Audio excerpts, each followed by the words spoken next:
After living a good and long life, you feel that the time is coming for you. Your loved ones are gathered around you, preparing to say goodbye. With the beautiful memories of your life in your mind and your family by your side, you think that there couldn't be a better ending than this, and you feel the sounds and images blurring as you fall asleep with a strange peace inside you. Your tired heart has finished its years-long task by beating one last time, and your brain has activated all its power for the first time in your life, showing you a light at the end of the tunnel. Yes, it is time to go, but the moment you pass through that tunnel, a tiny body has replaced your old body, and you are in the arms of a woman. She looks at you with loving eyes and says, "Welcome, little baby." You are surrounded by people you have never met, and you are in a completely different corner of the world. Before you know it, your memories of the past are blurred and a new life begins for you again. Isn't it like the opening scene of a science fiction movie? However, there are people in this world who believe that they are actually living the fiction I just described, and what they tell us is not something to be taken lightly.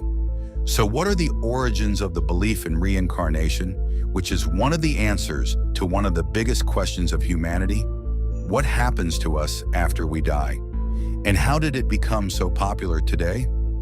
Let's take a journey to the edge of death and search for answers to this question together. Welcome to Find the Truth. Reincarnation is an ancient belief that refers to the passing of the soul from one body to another. The word originates from the Latin words re again and incarne, to incarnate, and can be translated as reincarnation.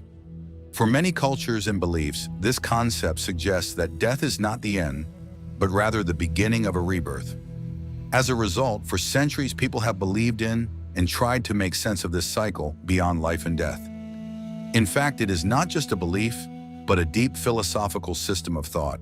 Some see it as a source of solace, while others see it as the most comprehensive explanation of the divine judicial system. When we examine the history of civilization, we see that the belief in reincarnation first found a deep resonance in Eastern civilizations. India in particular is one of the most important geographies where this concept has taken root. The Upanishads and Bhagavad Gita, the basic texts of Hinduism, explain in detail that the soul is immortal and passes from one body to another, and basically tell us about reincarnation as follows. The soul in this body goes through the stages of childhood, youth, and old age. After death, it passes into another body. Those with knowledge are not surprised by this change. It is neither born nor dies. It has always existed, and it will always exist. It is unborn. It is eternal, infinite, and ageless. Even when the body dies, it does not die. These ancient texts tell us that whatever happens to the human body, the soul continues its eternal journey in one form or another. According to Hindus, the soul is immortal, separate from the body, and originates from the main source, the creator. And ultimately, its goal is to come out of this endless cycle of life called samsara by becoming enlightened and reach that essence, nirvana, again. Of course, for that you have to be a virtuous and enlightened person in this world. Otherwise, the evils you do not only keep you in this endless cycle, but also shape your destiny to make you experience the evils you did in the previous one in your next life, and simply give you the following message. You will never truly wake up until you live what you have lived, a profound warning to ponder upon. Although the concept of life after death is present in many beliefs, reincarnation needs to be approached in a different way, because we are not talking about dying and waking up in the other realms like Ari, heaven, or Valhalla. We are talking about the soul remaining in constant motion in this material universe. Please don't confuse the two. For example, in ancient Greek belief, there is the concept of the afterlife, like Tartaros, where the bad go, or Elysium, where the good go. But behind this mythological narrative, ancient Greek philosophers such as Pythagoras, Plato, and other sages embraced the idea of the reincarnation of the soul. Pythagoras even claimed that he remembered his past lives and argued that the soul goes through an evolutionary process. Plato, on the other hand, in his famous work, The State, states that the soul finds existence in a different body in the next life according to the results of moral actions. These ideas provided a philosophical basis for reincarnation in the Greek. world. Each soul chooses the next life for itself. The choice depends on the wisdom of the soul and what it learned in its previous life. Some choose the life of animals, others the life of humans. Those who have lived a just life are reborn in better and more honorable bodies. Those who have done injustice are reborn in inferior bodies. You may have noticed how much the approach of the ancient Greek philosophers resembles Hindu teachings. One of the main reasons for this must have been that they were really trained in the knowledge of those realms. But one way or another, thanks to these philosophers, the belief in reincarnation would begin to spread in the Western civilizations of the time. Reincarnation does not appear as clearly in Mesopotamian beliefs and religions as it does in Hinduism. The beliefs of this geography, including the Abrahamic religions, speak of a single rebirth after death, a day of judgment that will decide whether you go to heaven or hell.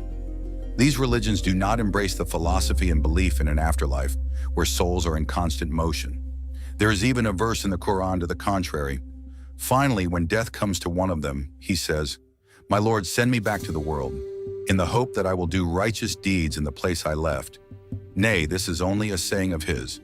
Behind them is a barrier that prevents them from returning until the day when they will be resurrected. However, some scholars claim that the following verses support the idea of reincarnation in the Quran. How is it that you disbelieve in Allah when you were dead? He brought you back to life. Then he will kill you. Then he will resurrect you, and to him you will be returned. It is he who created you from clay, then appointed a term. There is another appointed term with him. Yet you doubt the resurrection? There are a few more verses like these. But here some scholars say that it refers to the belief that we are born, die, and then we will be born again on the day of resurrection.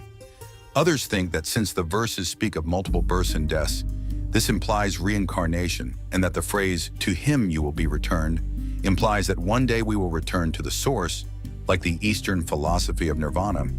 This is still a subject of debate within the Islamic world, so it is not possible to speak in clear terms. Please write your opinions if you have any. In modern times, with theosophical movements and New Age movements, we see modern interpretations of the ancient wisdom of the East being presented to today's people.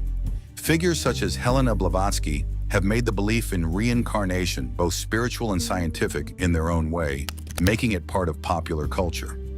Now, of course, you might say, well, this is a subject about which it is impossible to come to a definite conclusion.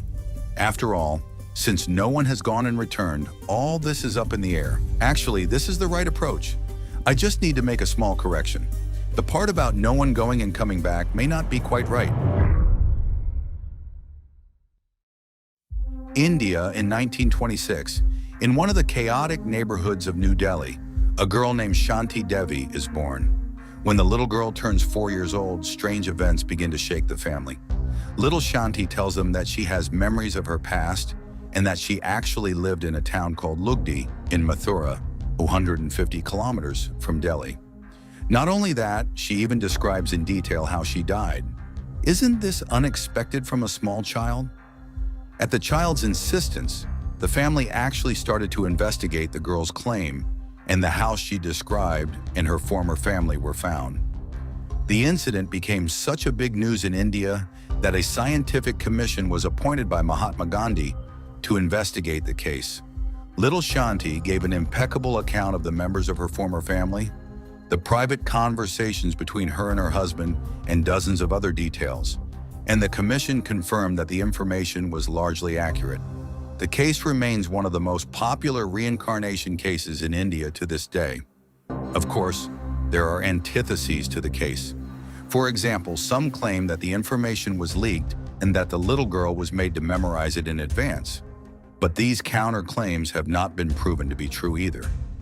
On May 5th, 1957, the Pollock family and their two daughters, Johanna, 11 years old, and Jacqueline, 6 years old, were involved in a car accident on their way to church in England.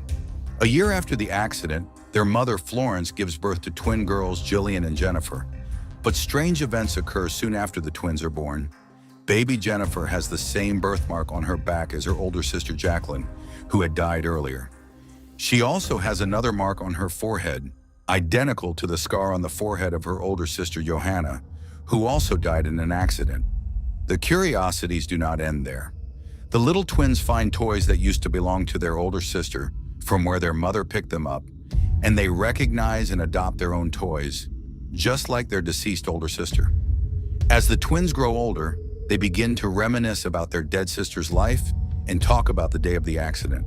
So much so that when Jennifer arrives at the scene of the accident, she is paralyzed with fear and seriously hesitates to get into the car.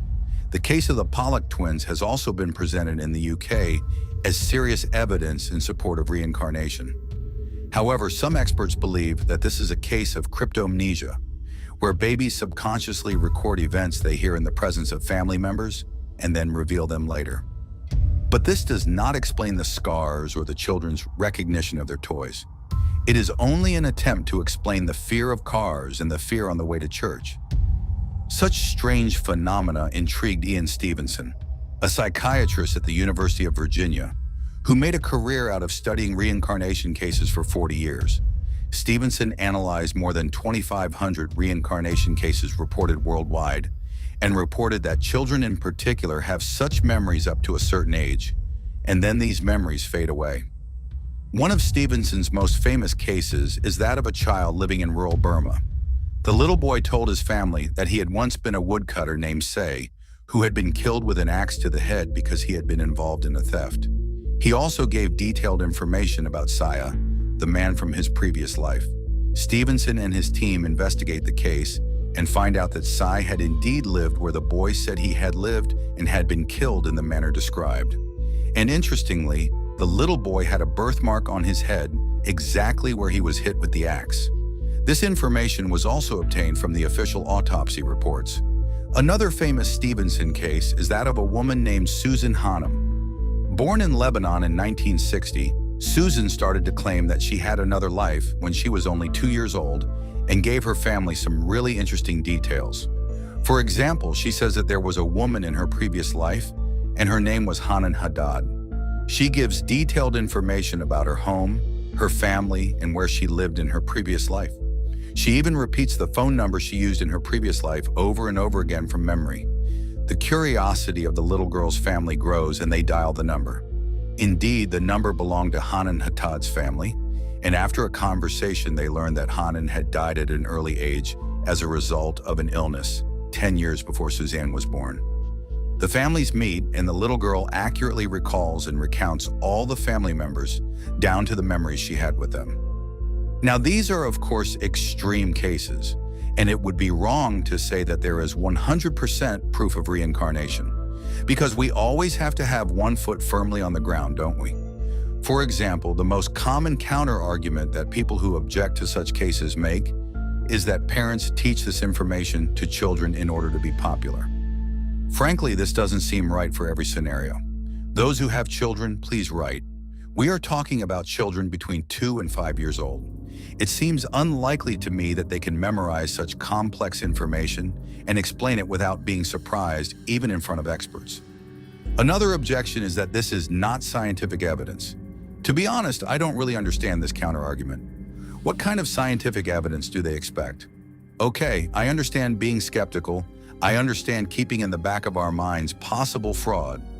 But you don't ask a kid who says they killed me and has all the evidence found to present scientific evidence, brother.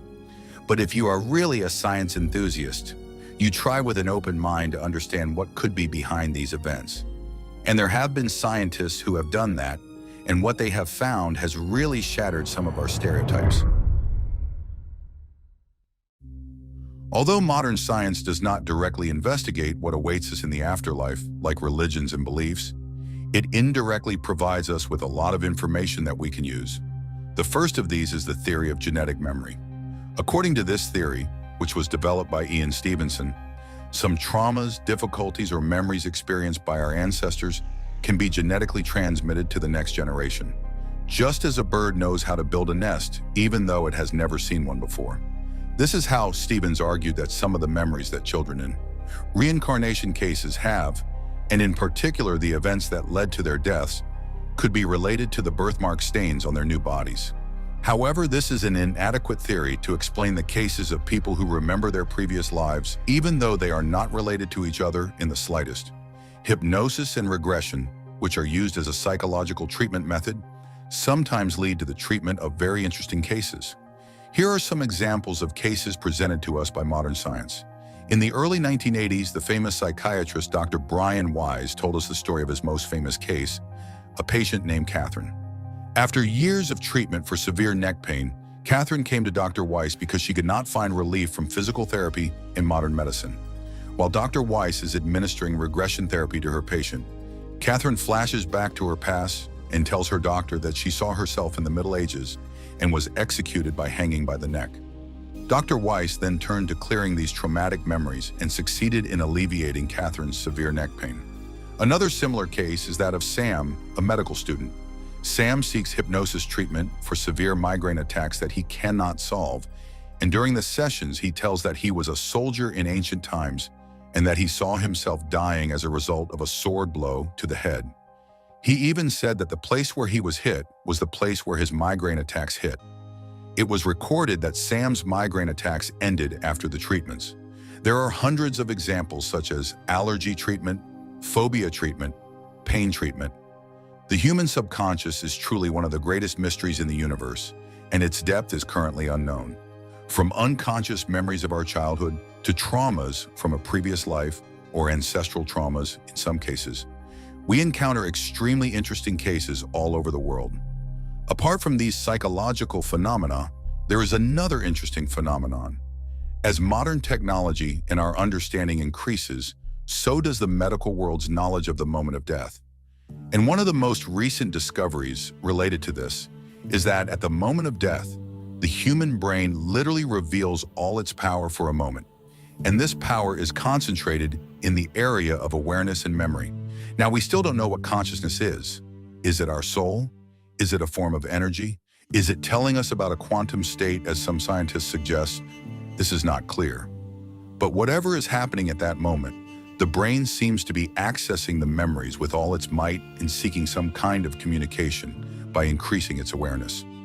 Some people interpret this as a moment of transferring the soul or consciousness to a different plane, while others think that the brain is making its last effort to survive. But this phenomenon of the brain transferring consciousness somewhere is actually not a fantastic phenomenon. In my Kadir's Absolute Creator video, I told you about the quantum field theory, the mysterious structure that surrounds us all and everything, an infinite quantum realm, or A, where matter turns into energy and energy turns into matter. Based on this theory, scientists like Roger Penrose make the following interesting claim. If what we call consciousness, or what we call the soul, is a form of energy, it is impossible for this energy to die, that is, to disappear, according to the laws of physics.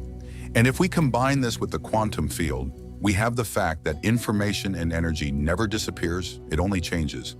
This means that your consciousness, if it is energy, along with the information it carries, will not disappear. Even if you die, it will just transform into something new. This is where the confusion starts. Because if the quantum field is the scientific name for what religions and beliefs call the creator, then when you die, your energy, your consciousness, or your soul goes back to that creator. And what exactly happens there, none of us know. But scientifically, it can come out of that field again, or become a part of that field by transforming into something new thousands of times if necessary. This is an interesting point. Science is teaching us new information about these fields every year.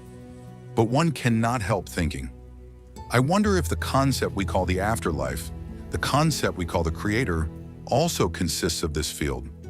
By the way, remember, we have no idea what this field looks like. We only know that it is an all-encompassing network, an energy. In Eastern philosophy, nirvana is the place where you become one with the creator. I wonder if this is what the Quran tells us when it says that you will be returned to him, and various other beliefs tell us that we came from him and we will return to him. This is really an all-encompassing theory, and it is very enjoyable to think about, because no matter what we believe, it converges on the same common point. There is a field and everything is there. Everything is interconnected and nothing really disappears. It just either exists in that space or it comes out of that space and returns to reality as we know it, to existence. Now, based on this logic, you can say that there is a kind of reincarnation.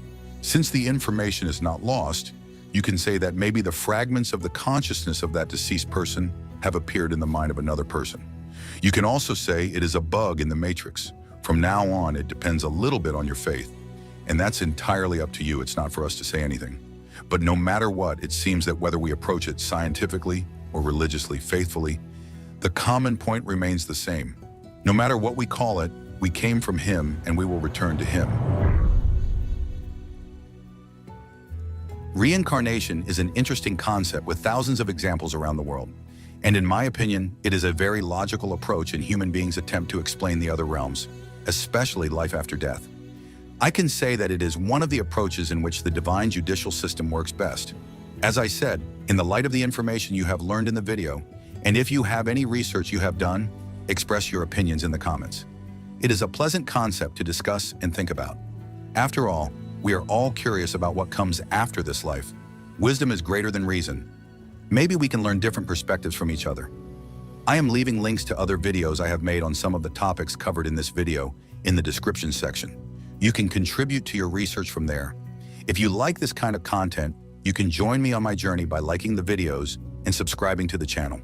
Take care and see you in the next video.